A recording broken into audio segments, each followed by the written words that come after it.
My name is Joe Foster. I'm the Assistant Fire Chief for the City of Vancouver.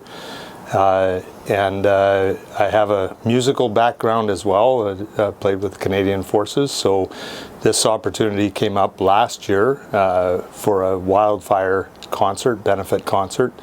And they called and it was funneled into my office because everybody upstairs here knows that I also manage the Vancouver Fire Rescue Services Band.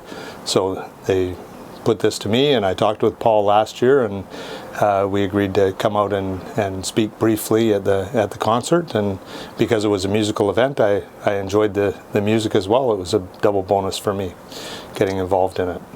So last year just spoke for a few minutes, and this year they asked if I would speak for a few minutes, and then threw a curveball at me and said, "Hey, you used to sing." So that's yet to be seen, but if you come that night, I might sing one number with a couple other guys. In 2017 and this year in 2018, the Cariboo and a lot of BC was hit heavily with wildfires, and those communities that have limited resources to fight fires, the province sends all the firefighters to those areas, but the devastation that's caused when the fire rolls through small communities leaves a lasting impact.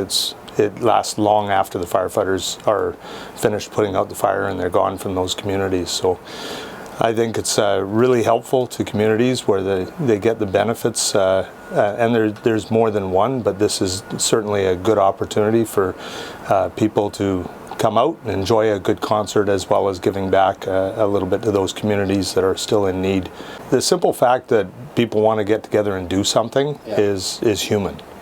And it's nice to see that we still have some human people around that want to give back and support those who are a little bit less fortunate right now, going through some devastating times in the province. And when the wildfires go through a community, you know, I could tell you a story very quickly, and you don't have to use any of it if you don't want to. But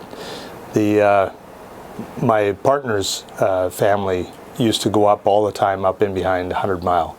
And there was a gentleman who, when he was 21, was diagnosed with a terminal cancer, given 6 months to live.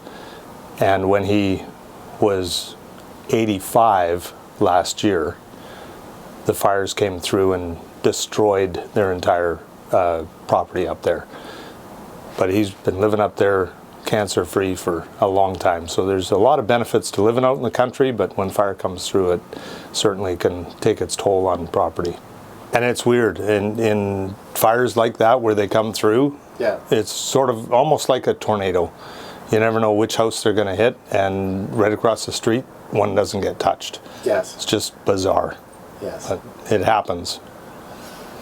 The one area that I think really needs focus and with the benefits and that sort of stuff are those rural communities that have volunteer fire departments, and the funding for volunteer fire departments. I know the province does somewhat and the communities do somewhat, but it's never enough. Yes. So certainly those areas are near and dear to me as far as being giving back to the communities. So those guys deserve a pat on the back for what they're doing.